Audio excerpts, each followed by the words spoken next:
दोस्तों, US president Donald Trump के द्वारा जितने भी नैरेटिव पहले सेट किए गए थे उन सबको यूएस एडमिनिस्ट्रेशन द्वारा पूरी तरीके से काउंटर कर दिया गया है। डोनाल्ड ट्रंप ने पहले कहा था कि वो भारत के प्रधानमंत्री से दोस्ती उनकी अलग है और इंडिया के साथ में रिलेशन अलग। ऐसी कंडीशन में इंडिया अमेरिका के बीच में इशू जो है वो लगातार बढ़ रहे हैं। बट अभी यूएस एडमिनिस्ट्रेशन द्वारा कहा गया है कि क्वाड की समिट के अंदर भारत के प्रधानमंत्री और यूएस प्रेसिडेंट डोनाल्ड ट्रंप मिलने वाले हैं।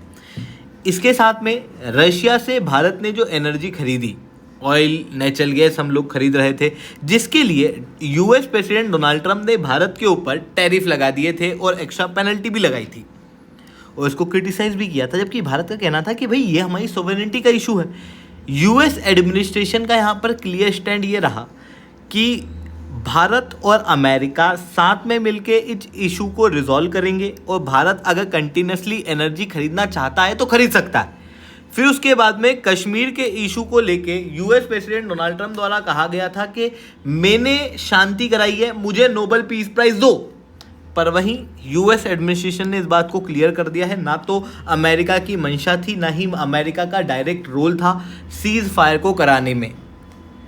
इवन भारत की जो पावर है वो काफ़ी ज़्यादा स्ट्रॉन्ग पूरे वर्ल्ड के अंदर देखने को मिल रही है। भारत अपने इश्यूज़ को और इवन ग्लोबल इशू को रिजॉल्व करने में समर्थ है। इस बात को ऑलरेडी यूएस के अलावा फिनलैंड के प्रेसिडेंट द्वारा भी कहा गया। इन्होंने क्लियरली कहा कि रशिया चाइना अलग है, भारत अलग है, भारत एक इमर्जिंग सुपर पावर है और इसी कारण से वेस्ट को कंटिन्यूसली भारत के साथ इंगेज करना चाहिए।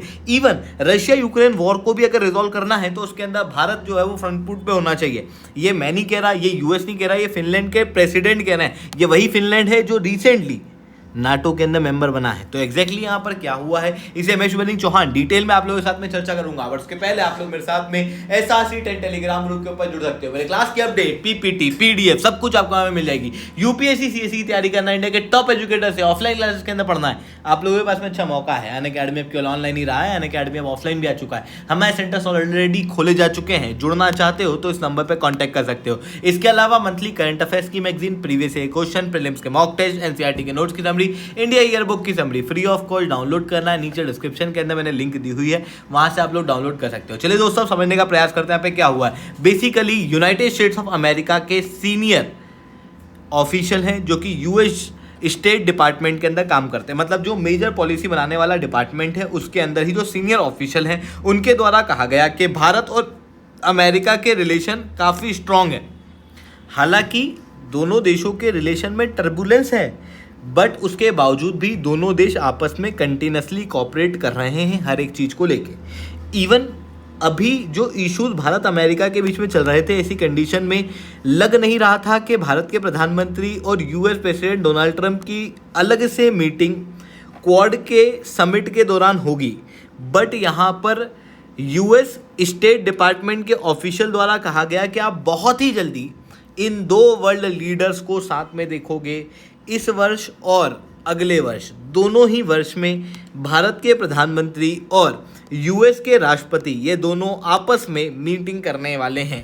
इसके बाद इन्होंने कहा कि जहाँ तक इशू है वेस्टर्न सैंक्शन और रशिया के ऑयल इंपोर्ट का जो कि इंडिया करता है, उसके लिए यूनाइटेड स्टेट्स ऑफ अमेरिका ने भारत के ऊपर ऑलरेडी टैरिफ लगाए हुए हैं। बट इस पेनल्टी को भी अब अमेरिका वापस लेना चाहता है और उसके लिए भारत और अमेरिका लगातार इस इशू के ऊपर बातचीत कर रहे हैं और रिजोल्यूशन जो है वो अगले कुछ हफ्तों के अंदर आ जाएगा। ऑलरेडी इस चीज़ के ऊपर डिस्कशन जो है वो चल रहा है, ऐसा इनके द्वारा बताया गया। इसके अलावा देखो, आप लोगों को पता होगा यूएस प्रेसिडेंट डोनाल्ड ट्रंप द्वारा बार बार कहा जा रहा है कि भारत और पाकिस्तान के बीच में जो इशू हुआ था, ऑपरेशन सिंदूर हुआ था, उसके अंदर cease fire US president Donald Trump ने कराया था। जबकि भारत का कहना ये है कि हम सोवरेन देश हैं, हम सीज फायर खुद करते हैं, हम अटैक खुद करते हैं, हमको सीज फायर कराने के लिए किसी थर्ड पर्सन की ज़रूरत नहीं पड़ती। सीज फायर हमने खुद किया क्योंकि पाकिस्तान ने हमको फ़ोन किया था और कहा था कि प्लीज़ सीज फायर कर दो। ऐसी कंडीशन में यूएस प्रेसिडेंट के जो नैरेटिव है वो झूठे हैं और इस बात को अभी क्लियरली यूएस एडमिनिस्ट्रेशन ने भी कंफर्म कर दिया है। इन्होंने कहा कि हम इंडिया पाकिस्तान दोनों से ही हाइफनेटेड पॉलिसी को नहीं अपनाना चाहते। ट्रंप एडमिनिस्ट्रेशन जो है वो कश्मीर के इशू को लेके कोई भी मीडिएशन नहीं करेगा, ना ही किया है। इन्होंने ये भी कहा कि भारत और पाकिस्तान के बीच में कश्मीर का इशू बायलैटरल है, इस मैटर के अंदर यूएस जो है वो इंटरफेयर नहीं करेगा तब तक जब तक कि स्पेसिफिकली ये देश हमसे रिक्वेस्ट नहीं करते कि आप प्लीज़ इंटरफेयर करो और हमारे इशू को रिजॉल्व करो। तो ये चीज़ यहाँ पर देखने को मिल रही है, जो कि भारत के लिए एक बड़ी डिप्लोमेटिक विक्ट्री यहाँ पर दिखाई दे रही है।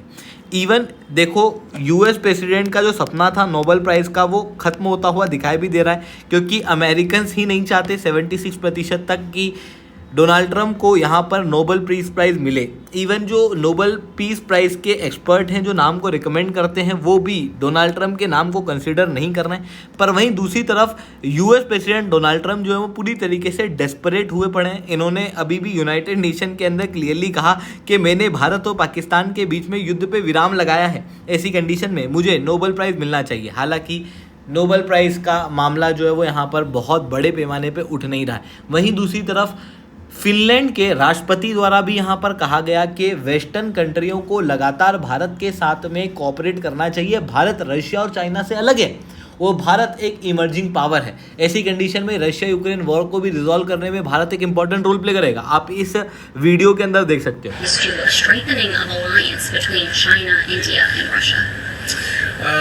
Well, I think there's some multivectoral foreign policy taking place there.